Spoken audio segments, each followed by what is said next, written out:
İranın qarşı tərəfə vurduğu zərbələri daha güclüdür, yoxsa strategiyası daha güclüdür? Başqa deyimlə desək, İran qarşı tərəfi öz güclü zərbələri ilə yerində oturdub, yoxsa güclü strategiyası ilə? Salam, əziz və hörmətli bacı və qardaşlarımız. Bugün istəyirik İran İslam Respublikasının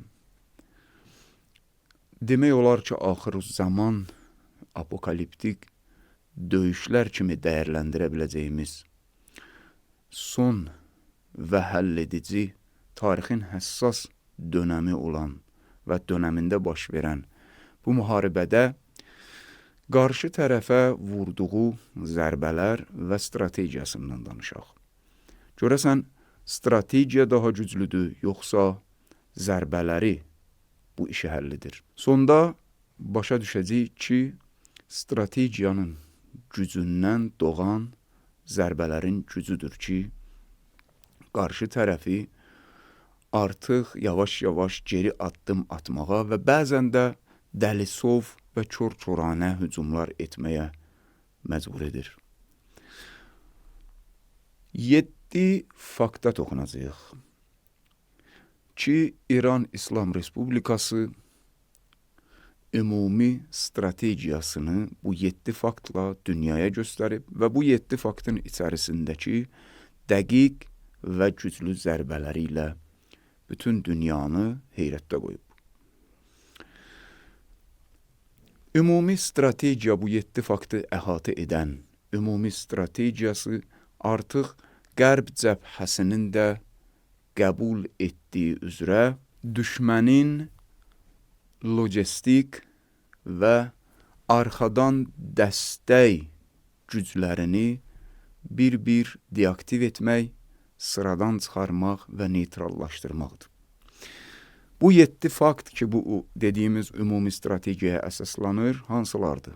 Birincisi, ilk dəfə olaraq İran dünyaya neft, qaz və neft və qazdan törəyən məmulatlar və bundan əlavə helium və müxtəlif gübrə, kükürd və digər bütün dünyanın canını, iqtisadiyyatın canını təşkil edən materialların və maddələrin keçdiyi əsas boğazlardan biri olan Hörmüz boğazını İran ilk dəfədir ki, düşmənlərin üzlərinə bağlayıb və özü də necə bağlayıb? Əslində İran İslam Respublikası deyir, Hörmüz boğazı bağlı deyil, açıqdır. Amma biz istəyən qanunlarla.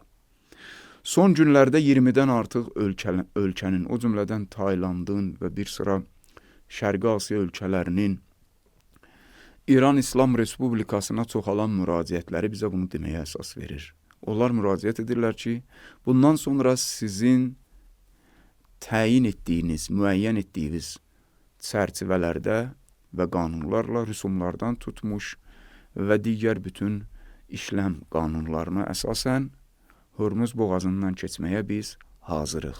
Yəni, İranın təyin etdiyi. Və digər bir fakt isə Hörmüz boğazında cənab Qalibafın da vurduğu tweetlərdən də məlum olur və 2 gündür İran İslam Respublikasının İslami Məclisi, yəni parlamentinin artıq sürətli və 2 qat sürətli, belə deyək, hazırladığı layihə də bizə bunu deməyə əsas verir ki, artıq Hörmüz boğazında yeni qanunlar İran İslam Respublikası tərəfindən təyin olunur. Belə ki, İngiltərənin mediaları və mətbuatı da buna çox işarə vurur və bir faktı açıqlayırlar. Əgər İran ən azı bugün qoyduğu rüsum qanunlarını tətbiq etsə və bunu oturtsa, ən azı İran Hörmüz boğazından keçirdiyi, qoyduğu qanunlara əsasən rüsumlardan illik 80 milyard dollar sadəcə bu rüsumlardan ələ gətirəcək. İranın birinci ümumi strategiyasını göstərən birinci və dünyada ilk dəfə atdığı birinci addım budur. İkinci, Siyonist rejimin bir çox həyati və strateji nöqtələrini və infrastrukturalarını məhv edib və hətta dünən sırağa gündə İran İslam Respublikasının Silahlı Qüvvələrinin sözçüsü General Şikarçinin canlı yayımda televiziyada vurğuladığına əsasən İran İslam Respublikası Siyonist rejimin bütün həssas və lazımlı infrastrukturalarını, məxsusən də hərbi və kəşfiyyat bölmələrinin infrastrukturalarını demək olar ki, sıradan tamamilə çıxarıb. Və bu kontekstdə baxsaq, dünən İranın onların kimyəvi zavoduna Beyrus-Səbdə vurduğu ağır zərbə, hətta böyük ehtimal verirlər ki, Siyonist rejimi orada zəhərli maddələrin sızması ehtimalı var. Amma bütün bunların başında İranın ilk dəfə dünyada həyata keçirdiyi ikinci fakt Dimona və Əradın vurulması idi. Dimona nüvə reaktoru və ona çox yaxın hissələr, hətta bəzi deyimlərə görə nüvə reaktorunun özünə də zərbələr vuruldu və ağır başlıqlı raketlərlə. Və onun yaxınlığında yerləşən Ərad zonası ki, orada həm Siyonist rejimin yüksək rütbəli hərbiçiləri və generallarının toplantıları və yaşadıkları yer idi. Həm də Dimonada təhqiqat aparan və necə deyərlər, nüvə inkişafını həyata keçirən bir çox alimlərinin yaşadığı yer idi ki, Siyonist rejimin özünün şiddətli senzurasına rəğmən özünün qəbul etdiyi 100-200 arası ölü və yaralı bəyan edildi. Bu, ikinci İranın ilklərindən idi, bu dediyimiz ümumi strategiyasına əsasən. Üçüncü, dünyada qarşı tərəfin fironluq edən Amerika cəbhəsinin ən çox öyündüyü və barəsində də indiyə qədər çox danışdığımız bir güc faktoru var idi. F-35, 5-ci nəsil, hətta bəzi deyimlərə əsasən 5,5-ci nəsil 42%, göyərtəsinin bədəninin 42% tamamilə elektron müharibələri hesablanmış, radardan qaçan, izlənilməsi və üzərinə lak edilməsi, kilidlənməsi mümkün olmadığı halda təbii olaraq vurulması mümkün olmayan F-35 təyyarələrinin İran İslam Respublikasının tamamilə yerli və münsəcim olan sistematik hava hücumundan müdafiə sistemləri tərəfindən həm bloklanması, kilidlənməsi, həm izlənilməsi, həm də vurulması. Bu, İranın üçüncü öz strategiyasına əsasən dünyaya göstərdiyi üçüncü ilk idi. Dördüncü ilk, Boeing KC-135 Stratanker yanacaq təyyarəsinin izlənilməsi və məhv edilməsi. Bilirsiniz ki, təqribən 1-2 həftə öncə bu tankerlərdən biri İraq səmasında ikisi vuruldu. Biri suqut elədi, məhv oldu. İkincisi deaktiv oldu, əslən aktivliyini itirdi və məcburi eniş etdi. Və ondan sonra İran Səudiyyə Ərəbistanının Amerikaya verdiyi Sultan Əs-Sultan bazasında da bu tankerlərdən 4-ünü, əgər səhv eləmirəmsə, sıradan çıxardı.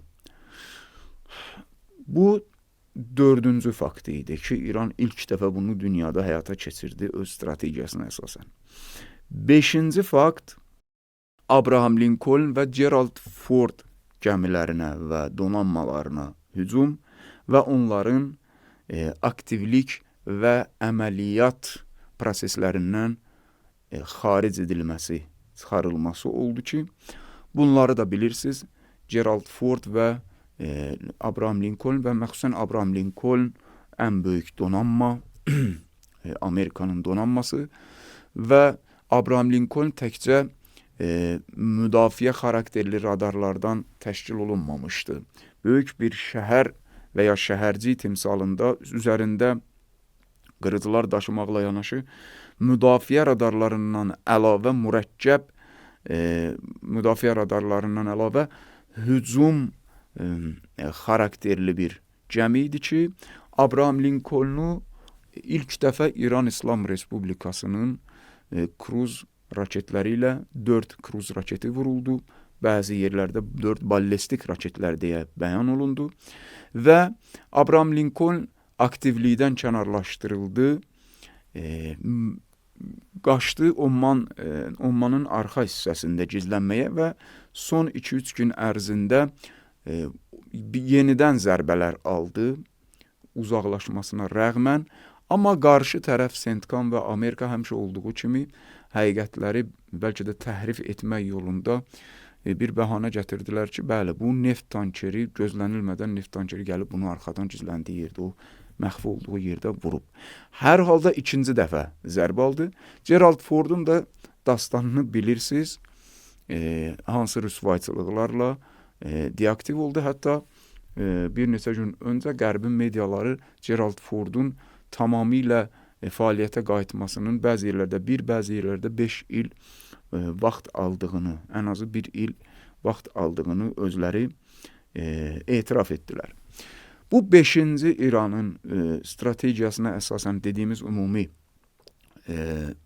strategiyasına əsasən 5-ci ilk zərbəsi idi dünyada göstərdiyi. 6-cı E-3, yəni E-S, AWACS təyyarəsinin vurulması və məhv edilməsi. AWACS bilirsiniz.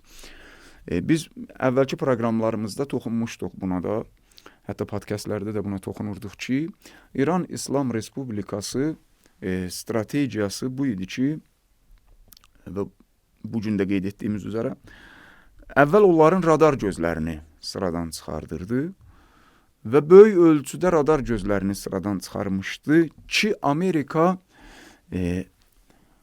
məcbur qaldı bu AWACS sistemini Qərbi Asiya bölgəsinə göndərsin. Əlbəttə, AWACS sistemi Amerikanın əlində 16 dənədir, amma onun 3-ü ya 4-ü böyük əməliyyatlar üçün və böyük radiusda olan əməliyyatlar üçün və çox mürəkkəb texnologiyalardan ibarətdir. 8 saat havada qalması və uçuş mənzilinin uzaq olması, radiusunun böyük olması və görmüsünüz, onun radar sistemi arxa quyruğuna yaxın hissədə idi, şəkillərini də böyük ehtimalla görmüsünüz. İran İslam Respublikası İnqilab Keşikçiləri Korpusu bunun barəsində bir elan paylaşdılar dünən ki, bu sistem bilirsiniz, bu sistemin vurulması Şahid 136 vasitəsilə vurulub ki, Şahid 136-nın qiyməti uzağı $20.000 bir drondur ki, və İranın 11 nəsil dronlarından ikinci nəsildir. Ya birinci, ya ikinci nəsildə, əgər səhv eləmirəmsə, Şahid. Yəni, o qədər də müasir dronlarından deyil. Bunun AWACS-ın vurulmasının əhəmiyyəti sıradan çıxmış Amerika radar sistemlərini əvəz etməsi idi. 1. 2. 16 bu cür radar sisteminin içində sadəcə 3 və 4 və yaxud da 4 dənəsi bu cür böyük əməliyyat ölçüsünə və işə yarayan idi. Qalan 12-13 dənəsi çox xırda o donanmalarının kənarında uçanlar idi. Əsas bu 3-4 dənədən biri idi ki, bu vuruldu. Üçüncüsü, bu vurulandan sonra onun bərpası milyardlarla xərcdən əlavə illərlə zaman istəyir. Bunun 4-cü əhəmiyyəti nədir? 4-cü əhəmiyyəti budur ki, vurulan bu təyyarə onun yanındakı ciddi zərər görən təyyarələrlə birlikdə, məxsusən İranın vurduğu bu AWACS təyyarəsi elə bir yerdə vuruldu ki, Əs-Sultan Ərəbistanın uzaq, İrana 1000 kilometrdən də uzaq mənzildə olan yerində vuruldu və ora dayanacaq da deyildi. 1 saatlıq xırda təmir işləri və digər bunun yanında gücləndirmə işlərini görmək üçün enmişdi ora. 1 saatlıq və bu digər bir əhəmiyyətli məsələni ortaya çıxardır ki, bu təyyarənin vurulmasında kəşfiyyat məlumatları, kəşfiyyat gücü çox güclü işləməli idi. Və sonda bu təyyarənin vurulması ilə bağlı digər bir əhəmiyyətli fakt budur ki, Qərb cəbhəsi bunun 700 milyon dollar ən azı qiyməti olduğunu, hətta bəzi yerlərdə 600 milyon pound, Türkiyə mənbələrində 1 milyard dollardan yuxarı qiyməti olduğu deyilir. Yəni gəlin deyək, ən azı 700 milyon dollar qiyməti olan bir həyati sistem, radarların yoxa çıxdığı vaxtda həyati əhəmiyyət kəsb edən sistem sadəcə 20 min dollarlıq köhnə İranın şahid puası ilə, dronu ilə vurulub sıradan çıxarılır və 7-ci İranın ümumi strategiyasına əsaslanan həll edici zərbəsi və ilk zərbəsi dünyada dediyimiz kimi THAAD sistemlərinin sıradan çıxarılması idi ki, THAAD sistemləri barəsində də çox danışmışdıq. THAAD sistemləri ən bahalı sistemlərdir və dünyada onun sayı çox az idi. O sistemlər sıradan çıxarıldı. Hətta Amerika məcbur oldu bir sıra ölkələrdən, o cümlədən Cənubi Koreyadan da THAAD sistemlərindən gətirsin. Bu sistemlər demək olar tamamilə sıradan çıxarıldı. Və bu da dünyada ilk addım idi ki, görüldü. Əzizlər, İran İslam Respublikası qarşı tərəfin, düşmənin logistika, yəni bilirsiniz, hərbidən anlayışı olanlar bunu daha yaxşı bilir. Qarşı tərəfə hədəf qoyub hücum edirsənsə, gərək arxa dəstək və logistik dəstəyin güclü ola. İranın strategiyasının gücü burada idi ki, əsas diqqəti yönəltdi və nöqtə vuran ağır başlıqlı raketlər və dəqiq kəşfiyyata əsaslanmış dron hücumları vasitəsilə Amerikanın və Siyonist rejimin və dolayısıyla NATO-nun demək olar ki, həyati əhəmiyyət kəsb edən logistika və arxa dəstək sistemini sıradan çıxartmağa istiqamətlənmiş və yönəlmiş strategiyası idi.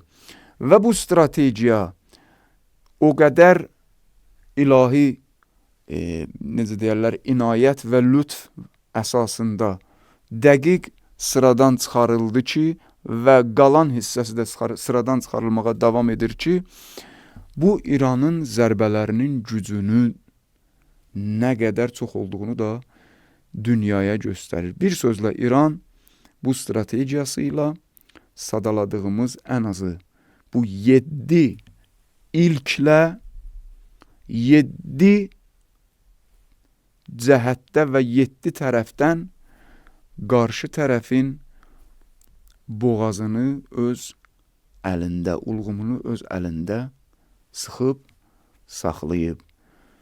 Və nəzərə alaq ki, ikinci İran adlandırdığımız Yəmən də döyüşə daxil olub və Siyonist rejimin işğal olunmuş torpaqlardakı cənub hissələrini artıq 2-3 dəfə dalğalarla ağır hücumlar həyata keçirdib, həssas və həyati nöqtələri vurub və bir bəyaniyyə də verib. Babül-Məndəb boğazını da bağlayacağıq gələcək günlərdə. Bu isə dünyada onsuz da artıq ehtiyatlarının qida, yanacaq və yaxud çıxışın əvvəlində sadaladığımız bu ehtiyatların azaldığı və dünyanın iqtisadi çöküşə salam dediyi zamanlarda Babül-Məndəb boğazının bağlanması da işi qarşı tərəf üçün çox çətinləşdirəcək. Bunun kənarında Cənab Qalibafın da tweeti və digər İran rəsmilərinin tweeti də Trumpın tweetinin fitnələrini, ki onun tweeti hesablanmışdı ki neftin qiymətini heç olmasa biraz aşağı salsın, amma Cənab Qalibafın bugün vurduğu tweeti dünyada media və psixoloji və dərkiyyatlarla oynanan oyunda da Trumpın tweetini tamamilə neytrallaşdırdı və səbəb oldu ki, neft bir daha qalxsın. Və qeyd edək ki, bu boğazların, bugün ən qabarıq görünən, sıxılan boğazların ən qabarıq görünəni Hormuz boğazında artıq İranın qoyduğu qanunlar əsasında pullar vergilər və rüsumlar rialla, yəni İranın pul vahidi ilə ödənməlidir məsələsi də İranın məclisində layihələndirilmək üzrədir. Yəni artıq layihələndirilir. Sübh yaxındır, sizləri sübhün sahibinə əmanət edirik.